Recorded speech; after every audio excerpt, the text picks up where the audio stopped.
You ever notice how gardening can turn into a weird little money pit? You buy the fertilizer, you buy the soil conditioner, you buy the special spray, and then half the time you are still standing there wondering why your plants look tired anyway. And right in the middle of all that, there is this plain little bag of Epsom salt sitting on the shelf like it knows something everybody else forgot. That is what makes this stuff so interesting. It is cheap. It is easy to find, and for a lot of gardeners, it has become one of those old school tricks that gets passed around quietly, even though most people never really learn what it can actually do. Not the hype, not the internet nonsense, the real uses, the practical ones, the ones that can save you time, money, and a whole lot of frustration in the garden. So in this video, I am breaking down 9 uses for Epsom salt most gardeners never learn. And I do mean the useful stuff, the kind of things you can actually try in a real yard, with a real budget, and without turning your whole weekend into a project. Some of these uses are obvious once you hear them. Some of them are the kind of thing that makes you go, wait, why did nobody ever tell me that? If you have been looking for simple gardening shortcuts that do not cost a fortune, you are in the right place. Because the whole point here is not to make gardening more complicated.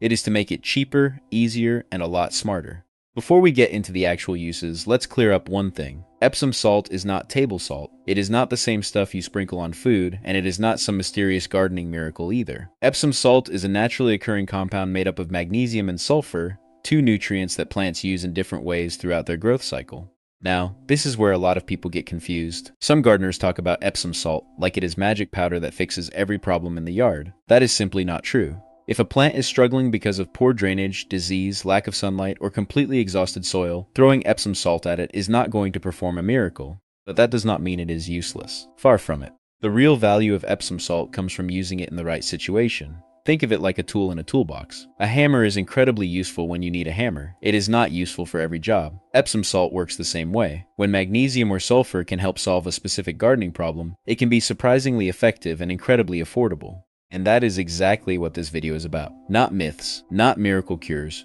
just practical ways gardeners use Epsom salt to support healthier plants, stronger growth, and better looking gardens. Some of these uses are well known, others are the kind of tricks that many gardeners go years without ever learning. Plant number 1 is the simplest use of all, and it is probably the one most gardeners have heard of first, giving plants a quick magnesium boost when they actually need it. That is where Epsom salt gets its reputation. You are not using it because it is fancy. You are using it because sometimes a plant is doing everything right and still looks a little flat, pale, or underpowered. That before and after difference is what makes this trick so popular. One week a plant looks tired, kind of dull, not quite as strong as it should be. Then, when it is getting the right nutrients in the right amount, the whole plant can start looking healthier, greener, and more alive. Not overnight, not like magic, but enough that you notice the difference. This is why so many gardeners reach for Epsom salt in the first place. It is cheap, easy to use, and it can fit into a normal garden routine without a lot of extra work. A little bit goes a long way, and for the right plant in the right situation, that can mean stronger growth and a better looking garden without buying some expensive specialty product. The key, though, is that you use it like a tool, not a superstition. Epsom salt is not there to fix every problem in the garden. It is there to support plants that may benefit from magnesium and sulfur when they are growing, setting buds, or trying to push out a stronger flush of growth. That is why this first use matters so much. It is the most universal one, the easiest one to understand, and the one that sets up the rest of the video perfectly. Plant number 2 is the one a lot of backyard gardeners think of first when they hear Epsom salt, tomatoes, and peppers. If you have ever grown either one, you already know the look. The plant is alive, it is growing, but something about it feels a little off. The leaves can start to look pale, new growth may not look as strong as you expected, and if you are standing there in midsummer looking at a plant that should be loaded with energy but instead looks tired, that is exactly when people start reaching for Epsom salt. This is one of those uses that feels very visual, which is why it became so popular in the first place. You are not staring at a lab report, you are looking at a plant in your own yard and thinking, this could be doing better. And when the plant is actually short on magnesium, Epsom salt is one of the cheapest ways to support it. That is why this trick gets used so often in vegetable gardens across the country. Tomatoes, peppers, and even some other fruiting plants can benefit when the plant is trying to push out stronger growth and healthier leaves. In a container garden, where nutrients can get used up faster, this becomes even more appealing to a lot of gardeners because the difference is easy to see. The key is to think of this as support, not a miracle. Epsom salt is not going to rescue a plant that is underwatered, overwatered, sunburned, or planted in bad soil. But when the plant is basically healthy and just needs a little help in the magnesium department, this is one of the most common and practical places gardeners use it. So if the first use was the general everyday one, this is the classic backyard vegetable garden version. Simple, familiar, and easy to picture. Plant number 3 is one of those uses that makes a lot of gardeners stop and go, "Wait, really?" And that is roses. This is where Epsom salt starts feeling a little more interesting than the usual garden hack. A lot of rose growers swear by it because roses are heavy feeders, and when they are not getting what they need, the whole plant can start looking a little weak. Fewer strong canes, less vigorous growth, blooms that do not quite have that full, rich look people are aiming for. That is when gardeners start reaching for Epsom salt as a simple boost. And the reason this one gets talked about so much is because roses are dramatic plants. They make a very obvious before and after when they are doing well. A rose bush that has the right balance of nutrients can look fuller, greener, and more confident in the garden. The leaves look healthier, the growth looks stronger, and when the plant is ready to bloom, the whole thing feels more alive. That is why this use surprises people. It is not just about vegetables or generic backyard plants. It is about one of the most classic flowers in the garden getting a little extra support in a way that feels old school, practical, and cheap. Now, to be clear, Epsom salt is not a magic rose potion. If the soil is bad, the sun is wrong, or the plant is stressed for another reason, this will not fix everything. But as a support tool for roses that are already growing, it is one of the most talked about uses for a reason. And once you hear it, it makes sense. Some plants just look like they appreciate a little extra help. Roses are one of them.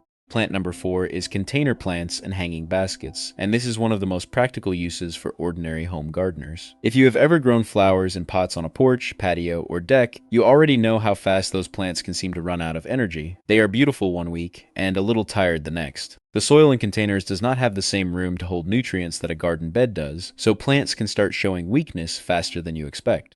That is why this use makes so much sense. A small, controlled application of Epsom salt can feel like a quick reset for plants that are growing in tight spaces and working harder than people realize. You are not trying to force anything. You are just giving the plant a simple boost when the leaves start to look a little pale or the growth feels a little sluggish.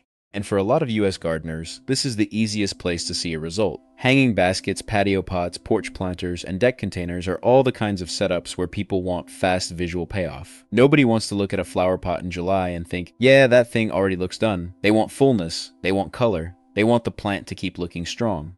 That is why Epsom salt has stuck around as a backyard trick for so long. It is cheap, simple, and easy to mix into a normal routine without making the whole job more complicated. If the first 3 uses were about bigger garden ideas, this one is about everyday plants in everyday containers that just need a little help staying lively. It is the kind of use that feels small, but in real gardens, small fixes add up fast. We are not even at the best part yet, and that is the thing a lot of gardeners miss with Epsom salt. They hear 1 or 2 common uses, try it once, and then think they have the whole story. They do not, because the next use is the one that most people get wrong, and when it is used the right way, it can make a real difference in the garden. So before we move on, keep this in mind. Epsom salt is not about sprinkling random magic dust on every plant in sight. The value is in knowing where it actually helps and where it does not. That is what separates a useful garden trick from a waste of time. And the next one is especially important because gardeners tend to overdo it or use it in the wrong situation, which is exactly how a simple tool gets blamed when the real problem was how it was used. So stay with me because the next use is the one that usually gets misunderstood, and once you hear it, the whole logic starts to click. That is where the video gets interesting. Plant number 5 is patio containers and porch planters. And this is where Epsom salt feels especially useful because it fits into the kind of gardening most people actually do at home. Not every gardener has a giant backyard bed. A lot of people are working with a few pots on a patio, a deck, a balcony, or the front steps. And in those setups, plants can run through nutrients fast because there is only so much soil to work with.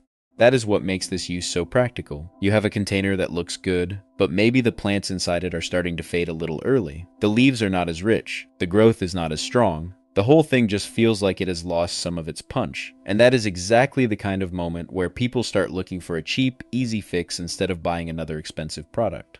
Epsom salt fits that mindset perfectly. It is simple, affordable, and easy to work into a regular container routine without overcomplicating anything. For a lot of home gardeners, this is the kind of trick that feels smart because it is small enough to be realistic. You are not rebuilding the whole planter. You are just giving it a little extra support so it keeps looking good longer. That matters more than people think, because patio plants are often what guests see first. The containers by the doorway, the baskets on the porch, the flowers on the deck railings, those are the little things that make a house feel cared for. And when those plants look healthy, the whole space looks better. So this use is less about chasing some giant garden transformation, and more about keeping everyday container plants looking strong, fresh, and full for as long as possible. That is the kind of low-cost garden habit a lot of people can actually stick with. Plant number 6 is flowering annuals and bloom-heavy perennials, and this is where Epsom salt starts sounding especially attractive to gardeners who care about color. If you are growing plants for the flowers, you want those blooms to come in strong, not weak and half-finished. You want petals that open well, color that actually shows up, and a plant that feels like it is performing instead of just surviving.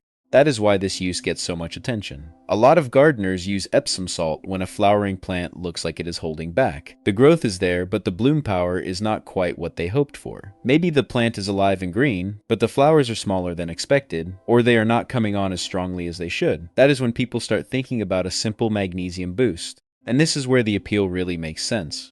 Flowering plants are all about payoff. You are not growing them just to have green leaves sitting around doing nothing. You want a show. So if a cheap, easy-to-find product can support better bloom performance in the right situation, that gets gardeners interested very quickly. The important thing is to keep it grounded. Epsom salt is not some secret switch that turns every plant into a flower machine. But when the plant is healthy, established, and just needs a little nutritional support, this is one of the classic uses that has stuck around for years.